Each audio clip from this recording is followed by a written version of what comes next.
એમની ગદા છે અને આ એમના પગ કેટલા મોટા છે. જય હનુમાન. તો જોઈ શકો છો 100 ફૂટથી પણ ઊંચી પ્રતિમા હનુમાનજી દાદાની હું પણ જોઈને ચકી ગયો અને આજે તમને પણ ત્યાં દર્શન કરાવીને બતાવીશ એક એક વસ્તુ. તો જોઈ શકો છો આ પ્રતિમા કેટલી હનુમાન દાદાની છે અને અહીંયા અમે ઉચરાજી અને મોટા વિરમગામથી નીકળ્યા હતા. આ રસ્તા પર દેખાતી ઊંચામાં ઊંચી પ્રતિમા હનુમાનજી મહારાજની. તો જોઈ શકો છો આપણે ત્યાં જઈને તેમની ગદા અને તેમના પગ કેટલા મોટા છે. અહીંયાથી એટલું મોટું દેખાય છે ભવ્ય અને હા એવું મોટું છે ગાર્ડન પણ. અને તો અહીંયા અમે સોયા બેઠા હતા અને સ્પેશિયલ અહીંયા દર્શન કરવા માટે આવ્યા છીએ અને તમને પણ દર્શન કરાવવાના છે. અને અત્યારે જોઈ શકો છો તમે પણ આવવાનું ભૂલતા નહીં. તો મોટા વિરમગામ અને ઊંચાઈ જતા વચ્ચે આવે છે. તો જો પ્રતિમા એટલી મોટી છે કે વાત ના પૂછો. તો આ છેક 1 કિલોમીટર દૂર પણ વધારે દેખાતી છે. તો 100 કિલોમીટરથી મોટી પ્રતિમા છે અને ઘણો તાપ છે. તો પણ ચલો આપણે અહીંયા જઈશું ચંપલ કાઢીને. તો જવાશે અહીંયા નહીં કારણ કે ગરમી એટલી છે. અત્યારે બપોરના 2 વાગ્યા છે ને ચાલો ત્યાં જઈએ. તો ખતરનાક પ્રતિમા દેખાય છે.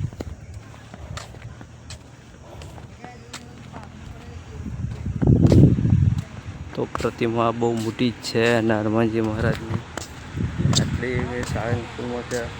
જે 2-3 જગ્યાએ મેં જોઈ છે પણ અહીંયા પણ અલગ અલગ છે. બધી અલગ અલગ રીતની હોય છે. તો હનુમાનજી દાદાના દયાથી બરકણો પણ સામાન્ય છે, નથી એટલું લાગતું પણ. તો જોઈ શકો છો જય હનુમાન દાદા, જય શ્રી રામ. તો આટલી મોટી પ્રતિમા તમે એક દૂર શ્રી હનુમાન ચાલીસા, જય હનુમાન દાદા.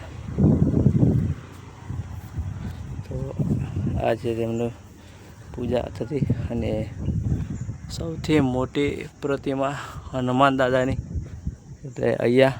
તો તેમની ગદા છે કેટલી એ તમને બતાવું. એમની ગદા છે અને આ એમના પગ કેટલા મોટા છે. જય હનુમાન દાદા, જય શ્રી રામ. તો કેટલી મોટી આ ગદા કેટલી મોટી છે.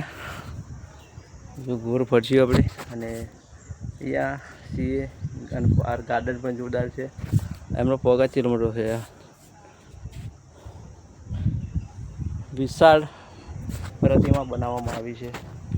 તો જતે આપણે જોઈતું અને વચ્ચે વિચાર્યું કે યાર દર્શન કરશું અને તમે બધાને બતાવીશું. હેલો હનુમાનજી મહારાજની પ્રતિમા ને આ ગદા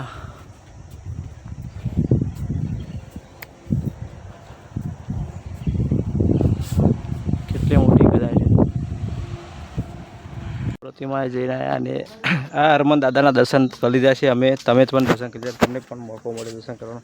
તમને પણ નવી જગ્યા જોવા મળી. તો આવા અવનવા બ્લોગ મારી ચેનલમાં આવશે તો ફટાફટ નવો સબસ્ક્રાઈબ કરી દો અને આટલી પ્રતિમા તમે પણ આવજો. તો ક્યાં છે તો બતાવું આનું એડ્રેસ. તો આ એડ્રેસ છે આપણે મોટા વિરમગામથી ઊંચાઈ જતો રોડ છે ત્યાં જ છે અને મેન રોડ ઉપર જ આવે છે. એટલે રોડથી લગભગ 200 મીટર દૂર છે અને જોરદાર જોવાલાયક સ્થળ છે. તો આપણે સાળંગપુરમાં પણ આવું છે અને ઘણી જગ્યાએ આવી મૂર્તિ હોય છે, પ્રતિમા હોય છે હનુમાન દાદાની. તો અહીંયા પણ છે પક્ષી ઘણા બેઠા છે. જો ઉપર માળા ઉપર કબૂતર છે અને બગલમાં ભમરા પણ હોય. તો ખાસ વાત તો એ છે કે આ ભમરા દરેક જગ્યાએ પ્રતિમા ઉપર હોય. એટલે સાળંગપુર અને વચ્ચે મંદિર આવી પ્રતિમા છે પણ મને ખાસ ખ્યાલ નથી. ગામ ત્યાં પણ હતા અને અત્યારે અહીંયા પણ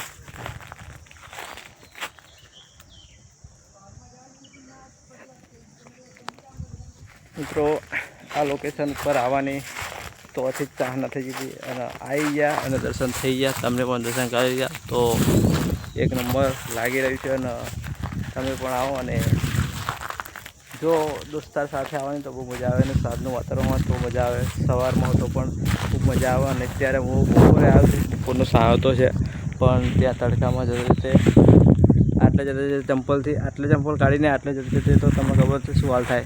પણ તો પણ આપણે દાદાનું નામ લઈ જાય એટલે કંઈ ના થયું એટલું બધું અને પ્રિય થઈ ગયું.